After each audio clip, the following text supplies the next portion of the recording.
నమస్తే తెలంగాణ ప్రజలారా, ప్రత్యేకంగా తెలంగాణ నిరుద్యోగులారా, నేను మీ అలెగ్జాండర్. ఇకపోతే గత నెల రోజులుగా గ్రూప్ 1 వేకెన్సీ జాబ్స్ మీద వివిధ కేసులు హైకోర్టులో పడతా ఉన్నాయి. ప్రధానంగా గ్రూప్ 1 ప్రిలిమ్స్లో ఇచ్చిన ఆ రిజల్ట్, ఆ లిస్టులో చాలా మోసాలు ఉన్నాయని, కుట్రలు ఉన్నాయని, కీ రాంగ్ ఉన్నదని, దాంట్లో అబ్జెక్షన్స్ పెట్టినా కూడా పట్టించుకోలేదని, దాంట్లో 14 క్వశ్చన్స్ రాంగ్ ఉన్నాయని చెప్పేసి, అదేవిధంగా జీవో 29 మీద జీవో 55 గత ప్రభుత్వం ఇచ్చిన ఆ జీవో 55 మీద అంటే దానికి రిలేటెడ్ సోషల్ రిజర్వేషన్స్ పాటించలేదు జీవో 29 అని చెప్పేసి, ఇంకా ప్రత్యేకంగా ST reservation, EWC reservation, local non local, ఇక పోతే ఈరోజు హైకోర్టులో జరిగిన ఆర్గ్యుమెంట్లో భాగంగానే స్పోర్ట్స్ కోటా, మరి ప్రభుత్వం ఇచ్చే ప్రతి నోటిఫికేషన్లో అన్ని సామాజిక వర్గాలకి, అన్ని సెక్షన్స్ వారీగా SC, ST, BC, minority, open category, women, అదేవిధంగా physical handicapped, sports, ex service man, ఇట్లా కేటగిరీ వైజ్గా ఇస్తూ ఉంటారు. మరి ఈ గ్రూప్ 1లో కూడా మొన్న ఇచ్చిన ప్రిలిమ్స్లో స్పోర్ట్స్ కోటాలో కూడా అవకతవకలు జరిగినాయి. మరి ఈ స్పోర్ట్స్ కోటాకు సంబంధించి గ్రూప్ 1లో మొత్తం 4 ఉద్యోగాలు ఉన్నాయి. ఈ 4 ఉద్యోగాలలో జోన్ 2 2, జోన్ 1లో కూడా 2, అంటే 2 డిఎస్పీలు, 2 ఆర్డీఓలు ఉన్నాయి. మరి ఈ స్పోర్ట్స్ కోటాలో ఏ స్పోర్ట్స్ ఆడిన వాళ్ళకి, ఏ స్థాయిలో ఆడిన వాళ్ళకి అవకాశం ఇస్తారు? కేవలం ప్రిలిమ్స్ రాయగానే మరి అయిపోతుందా? ప్రిలిమ్స్లో మెరిట్ని బట్టి తీస్తారా? మరి ఆ సర్టిఫికేట్ వెరిఫికేషన్ ఏ విధంగా ఇస్తారన్న కోణంలో చూస్తే, మరి ఈ స్పోర్ట్స్ కోటాకు సంబంధించిన ఎవరైతే ఈ గ్రూప్ 1కి అప్లై చేసిన అభ్యర్థులు ఉన్నారో వాళ్ళకి 4 ఫామ్స్ ప్రకారము వాళ్ళు ఆడిన స్థాయి ఇంటర్నేషనల్, నేషనల్, యూనివర్సిటీ, అంటే యూనివర్సిటీ లెవెల్లో university west zone, south zone, east zone, north zone అని చెప్పేసి ఉంటాయి. ఫర్ ఎగ్జాంపుల్ ఇప్పుడు ఉస్మాన్ యూనివర్సిటీ కావచ్చు, అనాద్రవిడ యూనివర్సిటీ కావచ్చు, లేదు అని అంటే కర్ణాటక రాష్ట్రాలు, లేదు అంటే మహారాష్ట్ర, లేదు అని అంటే నార్త్లో ఉండే యూపీలో ఉండే అయినా, పంజాబ్ అయినా, ఢిల్లీ అయినా, వెస్ట్లో ఉండే గుజరాత్ అయినా, రాజస్థాన్తో పాటు ఇక్కడ మధ్యప్రదేశ్ అయినా, ఇటు పోతే ఈస్ట్లో నార్త్ ఈస్ట్ స్టేట్లు ఉంటాయి, 7 సిస్టర్స్ అని, నాగాలాండ్ అయినా, మణిపూర్ అయినా, సిక్కిం అయినా, బెంగాల్ అయినా, ఇట్లా. అయితే ఇవన్నీ university games within the నేషన్లో ఉంటాయి. ఒక దేశం ఇంకో దేశంతో పాటు పోటీపడే ఇంటర్నేషనల్ గేమ్స్ ఉంటాయి. అదేవిధంగా ఈ స్టేట్ లెవెల్ గేమ్స్ కూడా ఉంటాయి. దాంతోపాటు డిస్ట్రిక్ట్ నుండి స్టేట్ ఆడే గేమ్స్ ఉంటాయి.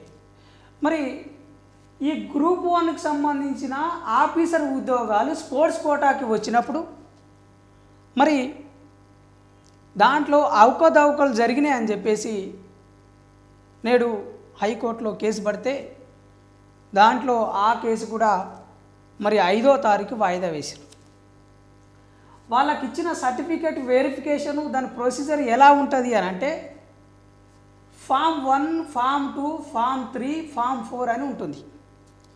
మరి ఫామ్ 1లో ఒలింపిక్స్, ఏషియన్, కామన్వెల్త్ గేమ్స్ ఇట్లా ఆడిన వాళ్ళు, దాంట్లో గోల్డ్, సిల్వరు, బ్రాంజ్ మెడల్ పొందిన వాళ్ళు, వీళ్ళకి గ్రూప్ 1, గ్రూప్ 2 పోస్టులు ప్రిలిమ్స్ అటెంప్ట్ చేసిన వాళ్ళకి, లేదు అని అంటే ప్రభుత్వము అధికారికంగా ప్రకటించినప్పుడు కూడా, రీసెంట్గా అయితే సిరాజ్కి సిరాజ్ క్రికెట్, నిఖత్ జరీన్ బాక్సింగ్.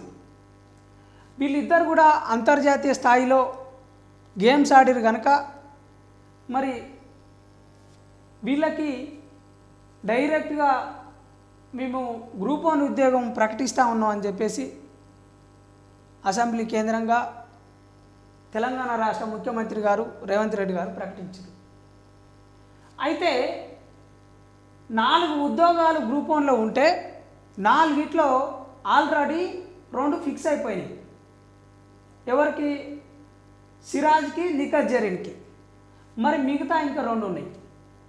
వీటికి సంబంధించిన ప్రొసీజర్లో జీవో 74 ప్రకారం, జీవో 74 అనేది 2012 ఆగస్టు 9 నాడు వచ్చింది. దీనికి రిలేటెడే ఈ జీవోకి సంబంధించిన ఏవైతే ఉన్నాయో ఇవన్నీ వరుసగా ఈ స్పోర్ట్స్కి సంబంధించి జీవో 74, జీవో 5, జీవో 107, జీవో 84 ఇవన్నీ స్పోర్ట్స్ కోటాకు సంబంధించిన జీవోలు. జీవో 74 2012లో వచ్చింది, జీవో 5 2018లో వచ్చింది, జీవో 107 మే 14లో వచ్చింది, అదేవిధంగా జీవో 84 కూడా తర్వాతకు వచ్చింది. మరి జీవో 74 ప్రకారం అయితే కేవలం ఫామ్ 1 ఉన్న వాళ్ళని మాత్రమే గ్రూప్ 1కి ఎలిజిబిలిటీ, గ్రూప్ 2కి ఎలిజిబిలిటీ అని చెప్పేసి జీవో 74లో పేర్కొన్నారు అని చెప్పేసి ఈరోజు కోర్టులో సారాంశం. ప్రస్తుతం మనం ఈ స్పోర్ట్స్ కోటాకు సంబంధించిన కేసు డీటెయిల్ చూస్తూ ఉన్నాం. మెయిన్ నెంబర్ వచ్చేసి writ petition number 24113/2024. Serial number వచ్చేసి రిట్ పిటిషన్ సీరియల్ నెంబర్ వచ్చేసి 34535/2024. పోతే ఈ పిటిషన్ వేసింది అడ్లూరి అర్షిని అనేట ఆమె వేసింది. రెస్పాండెంట్ వచ్చేసి Telangana public state service commission. దీనికి సంబంధించిన కేసు విషయంలో ఈ పిటిషన్దారు అడ్వకేట్ ఎవరైతే ఉన్నారో సుధీర్ జొన్నలగడ్డ గారే ఉన్నారు. అదేవిధంగా రెస్పాండెంట్ వచ్చేసి రెస్పాండెంట్ అడ్వకేటు మరి టీజీపీఎస్సీ తాలూకు ఎవరైతే ఉన్నారో వాళ్ళు వాదిస్తూ ఉంటారు. ఈ కేసు కూడా సర్వీస్ మ్యాటర్కి సంబంధించిన విషయము. మరి దీంట్లో కూడా ఈ కేసుని దీన్ని పూర్తిగా 5వ తారీఖు నాటికి వాయిదా వేయడం జరిగింది. ఈ కేసు విషయంలో ఇక్కడ ఏంది అసలు ప్రేయర్లు ఏం రాసిర్రు, ఈరోజు సంబంధించిన ఆ జడ్జిమెంట్ విషయంలో మరి ఆ డీటెయిల్ చూసే ప్రయత్నం చేద్దాం. మరి స్పోర్ట్స్ కోటా ఎవరైతే ఉన్నారో అభ్యర్థులు ఈ గ్రూప్ 1 ఆఫీసర్ ఉద్యోగాల్లో మాకు దాంట్లో ఒక 4 జాబ్స్ ఉన్నాయి. ఈ 4 జాబ్స్ మరి మాకే ఇవ్వాలి. ఓ సిరాజ్కో నిఖత్ జరీన్కో ఇవ్వడమే కాకుండా మరి కేవలం ఇంటర్నేషనల్ ఆడిన వాళ్ళకి, Olympics, Asian games, Commonwealth games ఆడిన వాళ్ళకి మాత్రమే ఇస్తే మరి మాకు కూడా ఇబ్బంది అవుతుంది కదా. మిగతా జాబ్స్ మాకన్నా ఇవ్వాలి కదా. అయితే గ్రూప్ 1లో మిగిలిన 2 జాబ్స్ 4 జాబ్లలోకి అంటే 4 జాబ్స్కి 2 జాబ్లేమో ఆల్రెడీ సెలెక్ట్ చేసిర్రు. అంటే 36 మందిని వెరిఫికేషన్ చేసిర్రు. 36లో మిగతావన్నీ డూప్లికేట్ సర్టిఫికేట్స్ అని చెప్పేసి మరి కేవలం 2 సెలెక్ట్ చేసిర్రు. మిగతా 2 జాబ్స్ ఓపెన్ కేటగిరీకి దాన్ని కన్వర్ట్ చేస్తూ ఉన్నారు. అటు చేయొద్దు. మరి అదేవిధంగా గ్రూప్ 2లో కూడా 8 ఉన్నాయి. గ్రూప్ 2లో 8 ఉన్నాయి.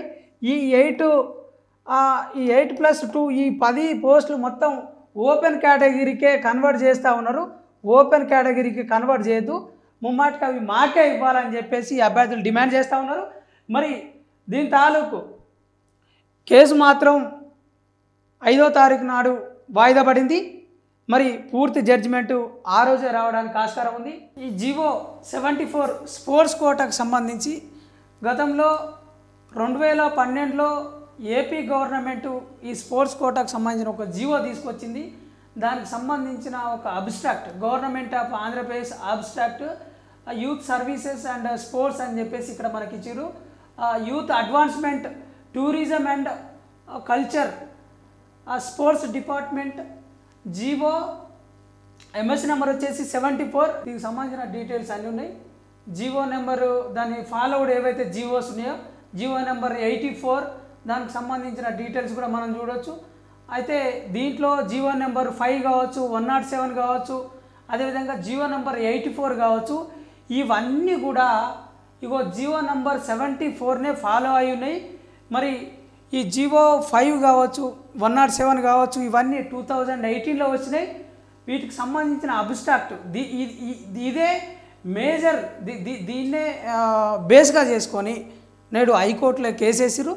మరి తెలంగాణ గ్రూప్ 1 స్పోర్ట్స్ కోటా అభ్యర్థులకి మరి దీన్ని బేస్ చేసుకొని న్యాయం జరుగుతుందా జరగదా అన్న విషయం కూడా మరి నెక్స్ట్ 2 డేస్ తర్వాతకి 5వ తారీఖు నాడు తేలవాల్సి ఉన్నది.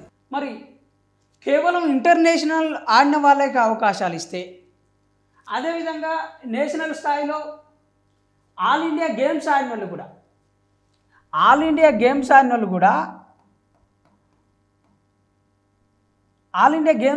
కూడా ఎలిజిబులే. మరి స్టేట్ లెవెల్లో డిస్ట్రిక్ట్ లెవెల్లో ఆడిన వాళ్ళు కూడా ఉన్నారు.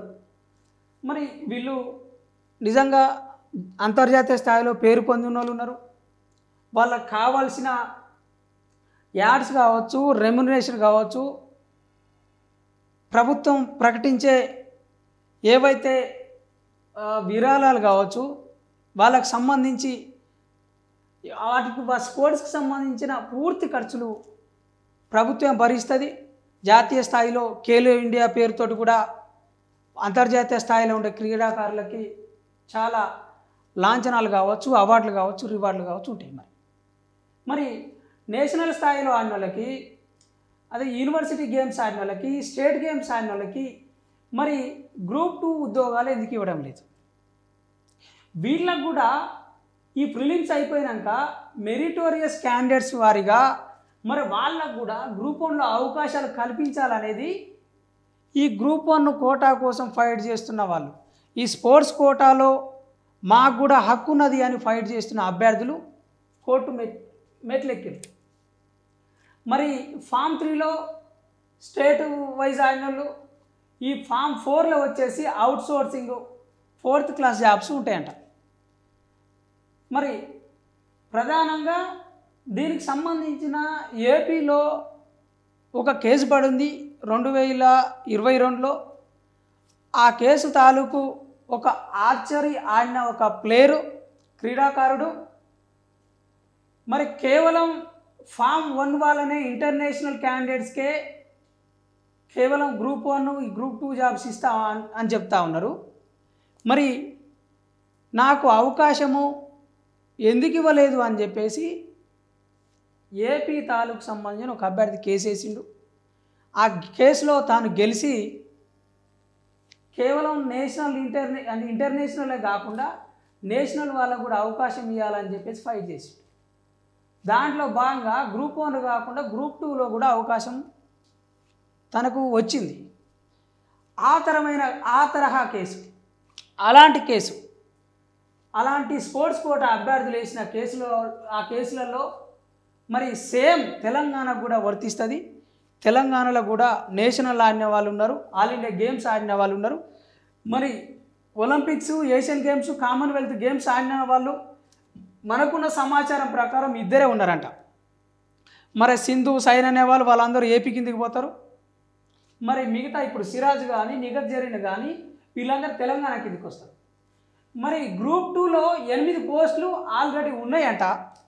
మరి ఈ 8 పోస్టులని ఓపెన్ కేటగిరీలో పెడతామని చెప్పేసి టీజీపీఎస్సీ పేర్కొంటుంది. మరి ఇక్కడ గ్రూప్ 1లో వచ్చేసి 4 పోస్టులకు గాను 36 మంది సర్టిఫికేట్ వెరిఫికేషన్స్ కోసం పోయారు.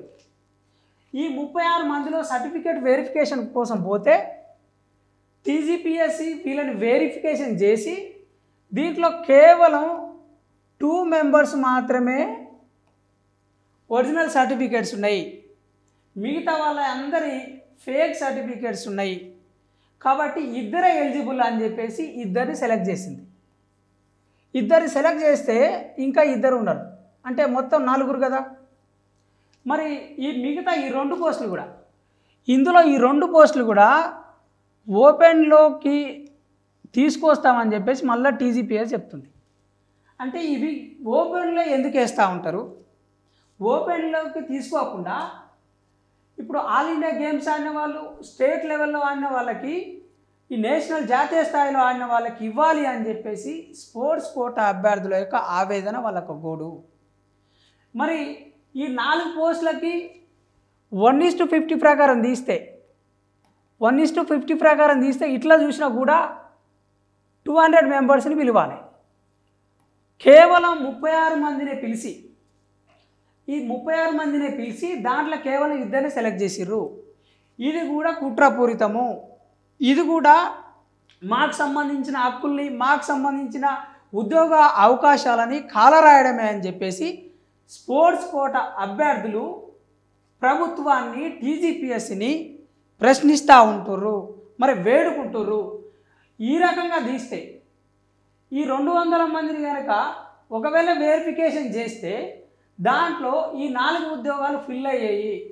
అంతేకాకుండా ఈ గ్రూప్ 2కు సంబంధించిన 8 ఉద్యోగాలు కూడా వాటికి సంబంధించి ఈ గ్రూప్ 1కి, గ్రూప్ 2కి వాళ్ళు అప్లై చేసుకోవడానికి, వాళ్ళు ఎగ్జామ్ రాసిన వాళ్ళకి పూర్తిగా ఆ ఉన్న ఉద్యోగాలు పొందడానికి ఆస్కారం ఉండేది. అంటే గ్రూప్ 2లో 2 పోస్టులు, 8 పోస్టులు, గ్రూప్ 1లో 2 పోస్టులు, అంటే ఇక్కడ మొత్తం 10 పోస్టులు ఓపెన్ కేటగిరీకి ఇస్తూ ఉన్నారు. ఈ ఓపెన్ కేటగిరీకి మరి ఎందుకు ఇవ్వాలి? ఓపెన్ కేటగిరీకి ఇవ్వకుండా మరి మా స్పోర్ట్స్ అభ్యర్థులు జాతీయ స్థాయిలో అదేవిధంగా రాష్ట్ర స్థాయిలో ఆడిన సీనియర్ క్రీడాకారులు ఉన్నారు, మరి వాళ్ళకి ఇవ్వచ్చుగా అని చెప్పేసి వీళ్ళు ఫైట్ చేస్తూ ఉన్నారు. మరి వీళ్ళకి సంబంధించిన కేసు 5వ తారీఖుకి పోస్ట్పోన్ అయింది. మరి దీంట్లో కూడా ఈ డిఎస్పీలు, ఎంపీడీఓ పోస్టులు, అదేవిధంగా ఈ గ్రూప్ 2 పోస్టులకు సంబంధించి 8 పోస్టులు కూడా మాకే దక్కుతాయని కోర్టులు, ఆ కోర్టుకు సంబంధించిన కేసులు గతంలో ఏపీలో చేసిన కేసు కావచ్చు, నేడు చేసిన తెలంగాణకు సంబంధించిన కేసులో కావచ్చు, మరి ఈ జీవో ప్రకారం అయితే, జీవో 74 ప్రకారం అయితే తప్పనిసరిగా ఈ స్పోర్ట్స్ కోటా అభ్యర్థుల వైపే న్యాయం ఉన్నట్టు కనిపిస్తూ ఉంది. జీవో 5 కూడా మరి జీవో 74 ఏదైతే చెప్తుందో దానికి సంబంధించిన రూల్స్ అండ్ రెగ్యులేషన్స్ ఫాలో అవుతుంది అని చెప్పేసి ఈ 107 కానీ 74 కానీ తర్వాతకు వచ్చిన అన్నీ కూడా జీవో 74నే బేస్ చేసుకొని వీళ్ళు డిమాండ్ చేసిర్రు. అట్నే టీజీపీఎస్ కూడా ఆ విధంగానే మరి పేర్కొన్నది. మరి ఈ అభ్యర్థులకి న్యాయం జరుగుతుందా జరగదా, మరి ఈరోజు ఇచ్చిన ఏదైతే జడ్జిమెంట్ ఉందో ఆ జడ్జిమెంట్లో భాగంగానే మరి జొన్నలగడ్డ సుధీర్ గారు, హానరబుల్ చీఫ్ జస్టిస్ పుల్లా కార్తిక్ గారు మరి ఆర్గ్యుమెంట్స్ జరిగినాయి. మరి ఇక్కడ ఆర్గ్యుమెంట్ జరిగిన దాంట్లో ప్రభుత్వ తరపు న్యాయవాది, టీజీపీఎస్ తరపు న్యాయవాది మరి దానికి సంబంధించిన దాంట్లో మరి ఈ కేసుని 5వ తారీఖుకి పోస్ట్పోన్ చేసిర్రు. రాజు అని ఇంటర్నేషనల్గా ఆడిన క్రీడాకారుడు ఉన్నాడు. మరి లైవ్ కాల్ తీసుకొని మరి వాళ్ళకి జరిగిన అన్యాయం ఏంది, మరి వాళ్ళు ఎందుకు నష్టపోతుర్రు, అంటే ఏ స్థాయిలో వాళ్ళకి ఇస్తూ ఉన్నారు, మరి ఎంత మేరకు నష్టపోతున్నారు, వాళ్ళకు కావాల్సిన అంటే వాళ్ళకున్న రైట్స్ ఏంటి, వాళ్ళకు దీంట్లో గ్రూప్ 1లో గ్రూప్ 2లో ఎన్ని పోస్టులు వస్తాయి, మరి వాళ్ళు ఏ విధంగా ఫైట్ చేస్తూ ఉన్నారు, నెక్స్ట్ ఎలా స్టెప్ తీసుకుంటారు అనేది కూడా తెలుసుకుందాం. రాజునేనా? ఎన్ఐన్ మీడియా నుండి ఇప్పుడు మేము స్క్రీన్ ముందరనే ఉన్నా, లైవ్లో ఉన్నా, లైవ్ కాల్ తీసుకున్నా. అయితే మనకి ఇక్కడ డిస్కషన్ వచ్చేసి గ్రూప్ 1 ప్రిలిమ్స్లో స్పోర్ట్స్ కోటాలో జరిగిన అవకతవకల గురించి ఈరోజు కేసు పడింది కదా, దానికి సంబంధించిన డీటెయిల్స్, మరి స్పోర్ట్స్ కోటాలో మరి అసలు ఎట్లా దాని ప్రొసీజర్ ఏంది, వాళ్ళు ఎట్లా తీసుకుంటారు, ఎక్కడ అన్యాయం జరుగుతుంది అనేది నువ్వు చెప్తామని చెప్పేసి నీకు కాల్ చేసిన. రాజు, నా పేరు అలెగ్జాండరు, ఎన్ఐన్ మీడియా ఇది. చెప్పండి చెప్పండి. అయితే ఇప్పుడు మన ఈ గ్రూప్ 1 కాదన్నా, వాళ్ళు గ్రూప్ 2 కూడా ఇంకా కొన్ని జూనియర్ లెక్చరర్ ఇట్లా కొన్ని ఏదైతే బేస్ గెజిటెడ్ లెవెల్ ఎగ్జామ్ జరుగుతున్నాయో దాంట్లో కూడా ఏదైతే 2% స్పోర్ట్స్ కోటా రిజర్వేషన్ ఉందో దాన్ని వాంటెడ్ గా జనరల్ కోటాకు మార్చడానికి ఒక ప్రయత్నం చేస్తున్నారన్న. ఏ విధంగా అంటే మాకు ఇప్పుడు గ్రూప్ 1 లో ఒక 4 స్పోర్ట్స్ కోటాకు సంబంధించిన పోస్టులు ఉన్నాయన్న. ఇప్పుడు దీనికి సంబంధించి వాళ్ళు ఇచ్చిన గైడ్ లైన్స్ ప్రకారం 1:50 తీస్తే 200 మెంబర్స్ ని తీయాలి. ఓకే, 200 మెంబర్స్ తీయాలి 1:50 తీస్తే, రైట్. 1:50 ఇస్తే 200 మెంబర్స్ ని ఎగ్జామ్స్ మెయిన్స్ ఎగ్జామ్స్ కు ఎవరైతే ప్రిలిమ్స్ క్వాలిఫై ఉన్నారో వాళ్ళని స్పోర్ట్స్ వెరిఫికేషన్ కోసం పిలవాలి. కానీ వాళ్ళు వాంటెడ్ ఏం చేస్తున్నారంటే దాంట్లో ఏదైతే ఉన్న నోటిఫికేషన్ లో ఒక చిన్న లూపోల్ యూజ్ చేసుకొని ఎవరైతే క్వాలిఫై కాలేదు వాళ్ళు ఏం పెడుతున్నారు, ఇంటర్నేషనల్ వాళ్ళనే మేము గ్రూప్ 1 గ్రూప్ 2 కు కన్సిడర్ చేస్తామని చెప్పి వాళ్ళనే ఎవరైతే ఎగ్జామ్ లో అప్లికేషన్ ఫామ్ లో ఇంటర్నేషనల్ అని పెట్టుకున్నారో వాళ్ళను క్వాలిఫై అయినా కాకపోయినా జస్ట్ ఇంటర్నేషనల్ అని రాసి పెట్టుకొని అప్లై చేసినందుకు వాళ్ళని సర్టిఫికేట్ వెరిఫికేషన్ కి పిలిచి ఉన్న కేవలం ఇద్దరిని మాత్రమే మెయిన్స్ కలవ చేసారు.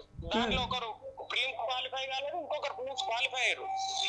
దీంట్లో ఉన్న కిటికీ ఏంటంటే ఎవరైతే స్పోర్ట్స్ కోటాలో మెయిన్స్ లో మినిమం 40% కనుక తెచ్చుకోకపోతే ఆ పోస్టులు అనేటివి జనరల్ కోటా కన్వర్ట్ అవుతాయి. ఒకవేళ ఇప్పుడు నేషనల్ యాక్చువల్ గా ఈ రూల్ ఎక్కడ లేదు, కేవలం స్పోర్ట్స్ కోటా ఇంటర్నేషనల్ వాళ్ళకి వేయాలన్న రూల్ ఎక్కడ లేదు. కొత్తగా వీళ్ళు తెచ్చి దీనిపై ఏదో మసిబూసి మారడికాయ చేస్తున్నారు. దీని వల్ల జరిగే అన్యాయం ఏంటంటే ఇప్పుడు ఈ నేషనల్ లెవెల్ కదా ఇంటర్నేషనల్ అందరికీ ఆడే అవకాశాలు దొరికాయన్న. ఎందుకంటే నేషనల్ లెవెల్ వరకు ఆడడం అనేది చాలా కష్టంతో కూడుకున్న పరిస్థితి. గ్రామాల నుంచి ఇతర ప్రాంతాల నుంచి స్టేట్ లెవెల్ నేషనల్ లెవెల్ ఇట్లా ఆడుకుంటూ ఆ స్థాయి వరకు వెళ్తారు. దాని తర్వాత ఆర్థికంగా సామాజికంగా కొంచెం మంచి స్థితిగతులు ఉన్న వాళ్ళు, వాళ్ళ పేరెంట్స్ మంచి గైడెన్స్ ఉన్న వాళ్ళు మాత్రం కొంతమందికి అవకాశం దొరుకుతుంది. రాజు ఒక్క నిమిషం, రాజు నీది ఏ డిస్టిక్, ఏ గేమ్ ఆడినావు నువ్వు? నాది కరీంనగర్ డిస్టిక్ అన్న. నాది సైక్లింగ్. నాది సైక్లింగ్. ఏది, నేషనలా ఇంటర్నేషనలా? సీనియర్ నేషనల్స్ ఆడినా అన్న నేను. ఓకే. అయితే ఇప్పుడు జరిగేది ఏంటంటే వీళ్ళు వాంటెడ్ గా ఈ ఇంటర్నేషనల్ వాళ్ళని చూపిస్తే ఇంటర్నేషనల్ ఆడిన వాళ్ళు ఎవరు కూడా ఈ కాంపిటేటివ్ ఫీల్డ్ కు మొగ్గు చూపారు. మోస్ట్లీ చూపినా కానీ జస్ట్ అప్లై చేసి పక్క జరుగుతారు. అట్లా వాళ్ళని బూచుగా చూపెట్టి వాళ్ళకి అవకాశం కల్పిస్తున్నా అని చెప్పి మెయిన్స్ రాయనిస్తారు ఒక 2-3 వాళ్ళు ఎట్లా క్వాలిఫై అయ్యారో ఆ పోస్ట్ లను ఓపెన్ కోటా కన్వర్ట్ చేస్తారు. ఇదే జరుగుతుంది. కానీ దీనికి సంబంధించి ఒక జీవో ఉందన్న, 74 జీవో ఉంది. స్పోర్ట్స్ మెన్ అంటే ఎవరైనా క్లియర్ గా ఒక ఒలింపిక్స్ మెడల్ నుంచి ఇంటర్ అంటే స్టేట్ లెవెల్ ఆడిన వ్యక్తి వరకు ఒక క్లియర్ గా 90 కేటగిరీలు 90 ర్యాంకులు ఇచ్చిండు. వరల్డ్ కప్ లో గోల్డ్ మెడల్ కొట్టిన ఆయన టాప్ లో ఉంటే ఇక్కడ స్టేట్ మీట్ ఆడిన ఆయన లీస్ట్ లో 90 ర్యాంకులు ఉన్నాడు. వీళ్ళందరూ స్పోర్ట్స్ మెన్స్. దీనికి సంబంధించి తెలంగాణ ప్రాంతంలో ఒక 29 గేమ్స్ చూజ్ చేసి ఈ గేమ్స్ ఆడి ఈ ర్యాంకుల్లో స్టేట్ గానీ, యూనివర్సిటీ గానీ, నేషనల్స్ గానీ, ఆల్ ఇండియా యూనివర్సిటీస్ గానీ ఇట్లా ఆడిన ప్రతి ఒక్కరిని కూడా ప్రతి ఒక్కటి మన సబార్డినేట్ రూల్స్ ఉంటాయన్న. మనకు 1996 లో వచ్చినాయి. దాంట్లో కూడా క్లియర్ గా మెన్షన్ చేసి ఏదైతే ఈ స్పోర్ట్స్ కోటా 2% రిజర్వేషన్ ఉందో అది అన్ని స్థాయిలు రాష్ట్రంలో జరిగే రాష్ట్ర ప్రభుత్వం నిర్వహించే ప్రతి ఎగ్జామ్ లోనూ 2% రిజర్వేషన్ అన్ని ఇన్స్టిట్యూట్లలో ఇస్తాం మేము అని చెప్పి క్లియర్ గా మెన్షన్ చేశారు. కానీ ఇప్పుడు ఉద్దేశపూర్వకంగా దీన్ని ఏం చేస్తున్నారు, ఒక ఫామ్ అనేది పెట్టి ఫామ్ 1 అంటే ఇంటర్నేషనల్ ఆడిన వాళ్ళకు ఈ స్పోర్ట్స్ కోటాలో 4 ఫామ్ గా డివైడ్ చేస్తారు అన్నట్టు. నేషనల్స్ ఆడిన వాళ్ళకు ఫామ్ 2 అని, యూనివర్సిటీస్ ఆడిన వాళ్ళకు ఫామ్ 3 అని, ఇంకా మిగతా స్కూల్ గేమ్స్ లెవెల్ ఆడిన వాళ్ళకి ఫామ్ 4 అని ఇట్లా డిఫరెంట్ ఫామ్స్ పెడతారు.